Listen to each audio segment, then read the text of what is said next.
Hai Karadang, tim Sport 8 kali ini spesial membahas timnas Indonesia yang kini tanpa nahkoda.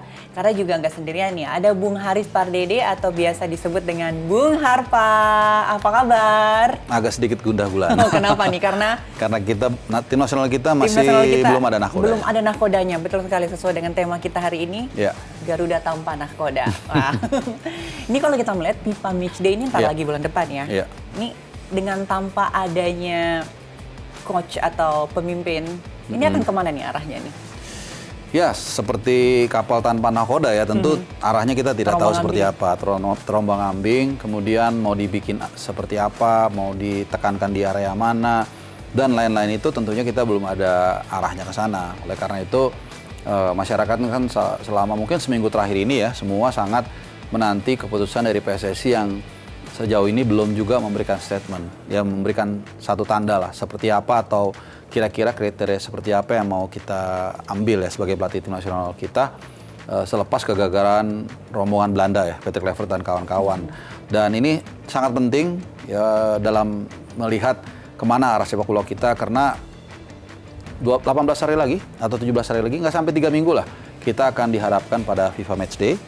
Walaupun sampai saat ini juga kita belum tahu apakah ada lawan atau enggak, atau kalau ada lawan seperti apa, kita kan belum tahu juga nih. Tapi sangat penting nih, karena ini kesempatan terdekat kita dan satu-satunya tahun ini ada katakanlah panggung untuk para pemain kita melihat ya seperti apa kondisi terakhir tim nasional Indonesia untuk mempersiapkan event tahun depan. Tahun depan itu kita ada AFF. Tahun 2016 bulan Juli Agustus. Ini 2026 ya, saya bilangnya 2016 2026. Ya 2026.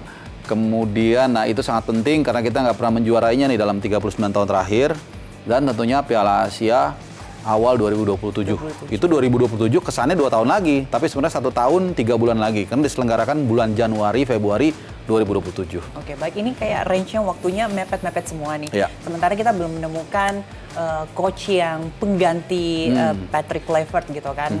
Kira-kira nih, apakah dari PSSI sendiri ini sudah menentukan nih siapa kira-kira nih, atau mungkin sudah mematangkan nih ada beberapa pilihan yang kira-kiranya pantas untuk menahkodai? Apakah akan kembali mungkin ke Sintayong atau memilih pelatih yang baru?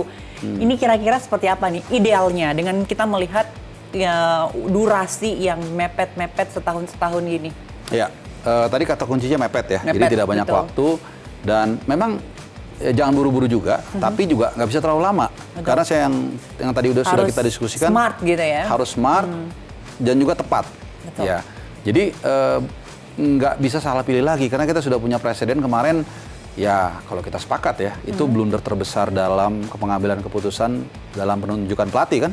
Sudah bagus, di bawah coach Sintayong nggak ada apa-apa, bahkan kita menutup 2024 dengan senyum. Kita peringkat 3 loh saat itu, dan hanya 1 poin dari Australia di peringkat kedua yang lolos otomatis Piala Dunia.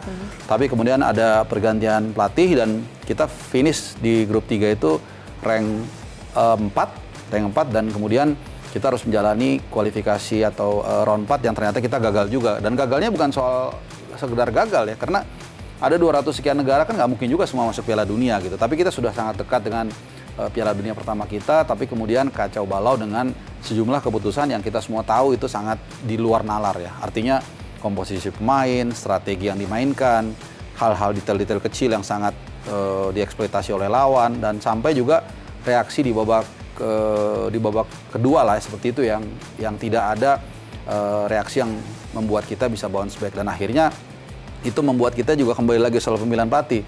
Agak sedikit khawatir ya, jangan sampai ini salah lagi nih. Betul. Karena kalau salah lagi, ngulang lagi nih kayak bola salju. Bukan gitu hanya kan? ngulang, malah mundur mungkin. Mundur. Jadi ambillah keputusan yang, kalau saya tidak mau pilih siapapun, saya pribadi, ambillah keputusan yang objektif, yang didasarkan pada perhitungan yang faktual. Ya jangan lagi bikin alasan-alasan yang aneh nih. Yang Natal mau datang doang lah segala macam, yang kemudian katanya persamaan budaya dan bahasa, ternyata itu kan tidak terbukti. Ya buktinya dari grup B itu yang lolos itu justru yang nggak bisa bahasa lokal, bahasa Arab. Harvey Renard itu literally nggak bisa bahasa Arab sama sekali. Graham Arnold Irak juga nggak bisa bahasa Arab sekali, dan baru 1 bulan atau 2 bulan ngelatih, tapi bisa saat ini dia ada di setidaknya round 5. Jadi pilihlah yang berdasarkan yang logis, yang objektif. Pasti ketika dipilih mungkin masyarakat nggak semuanya sepakat. Pasti ada setuju nggak setuju, tapi kalau memang milihnya itu objektif, orang bisa merasakan dan nanti time will tell apakah orang yang dipilih ini memang tepat atau tidak. Oke, baik, ini kalau kita melihat nih tentang kepelatihan nih. Iya. Rombongan dari Patrick Kluivert udah balik nih ke Belanda nih. Ada staf-staf lokalnya nih. Ini nasibnya bagaimana nih setelah ditinggal? Staf lokal itu asistennya kan rata-rata semuanya orang Belanda dan hampir semuanya setahu saya kembali. Ini masih simpang siur kan. Jadi yang saya tahu terakhir itu Alexander Zwiers, Dirtek itu masih bertahan. Dan saya dapat info juga dia masih bolak-balik ke kantor. Om Simon Tahamata juga katanya masih stay. Masih di sini. Karena ini rombongan yang berbeda dengan grupnya Kluivert dan kawan-kawan gitu. Jadi kita belum tahu seperti apa detailnya. Teman, info yang saya terima dari situ, ya yang pasti semua udah kembali ke Belanda. Ya Alex Pastoor juga kemarin sudah bahkan bikin podcast yang lumayan ramai juga dengan pernyataan dia. Jadi ya walaupun ya kita jadi dapat presiden buruk nih, pelatih-pelatih asal Belanda ini, ya mohon maaf ya secara attitude juga kurang baik. Ya bagaimana dia tidak menyapa penonton di King Abdullah Sport City, kebetulan saya juga ada di situ. Dan saya tahu betul berkali-kali ini saya ada cerita di berbagai platform, penonton itu datang ke sana itu luar biasa pengorbanan, Mbak. Jadi kalau geografi Saudi itu kan luas ya, jadi tidak seperti Qatar. Ya istilahnya kalau di Qatar itu, pengalaman saya di Piala Asia Senior dan U23, itu mereka bisa pulang kantor jam 4, kemudian pulang dulu ke rumah, mungkin tidur siang, nanti jam 7 ke stadion. Itu dekat sekali. Mungkin hanya Jakarta Selatan, Jakarta Pusat, sama mungkin Timur digabung lah jadi satu. Doha itu kan kecil, not even Qatar ya, Qatar segini, Doha segini. Nah, sementara Saudi itu nggak luas. Jadi Jakarta Selatan lah mungkin ya. Ya mungkin segitulah, sekecil itu. Nah, sementara kalau Saudi ini kan besar sekali. Ya saya nggak tahu, mungkin satu Jawa Barat atau lebih ya.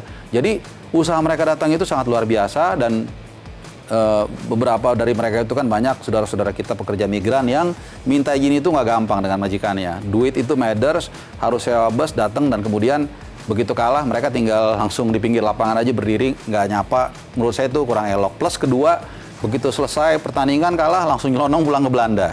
Tidak ada yang dilanggar secara hukum, tapi rasa-rasanya kepatutan itu ya dia balik dulu ke Indonesia, maybe say sorry, pertanggungjawaban, baru dia pulang ke Belanda. Dan yang terakhir adalah pernyataan yang sangat menyakitkan menurut saya dari Alex Pastoor yang sangat kontradiktif ketika dia menerima pekerjaannya dengan setelah dia dipecat, bahwa dia katakan nggak masuk akal lah, intinya seperti itu. Tidak logis kan, tidak masuk akal. Indonesia itu dengan peringkat sedemikian tidak untuk lolos ke Piala Dunia itu nggak masuk akal. Padahal sebelumnya kita lawan Saudi kan bisa menang. Iya kan? 2-0 dan kemudian 1-1 di Jeddah. Artinya bukannya kita dulu dibantai 10-0, dibantai 6-0, oke lah kalau itu tiba-tiba disulap jadi menang, susah. Kita udah punya presiden kok, kita bisa menanggulangi mereka, kenapa sekarang nggak bisa gitu. Jadi tanggung jawab mereka, tapi mereka ngeles menurut saya. Seperti itu. Bung Afra, kita tahan sejenak, kita akan kembali usai komersial break berikut ini. Tetaplah bersama kami.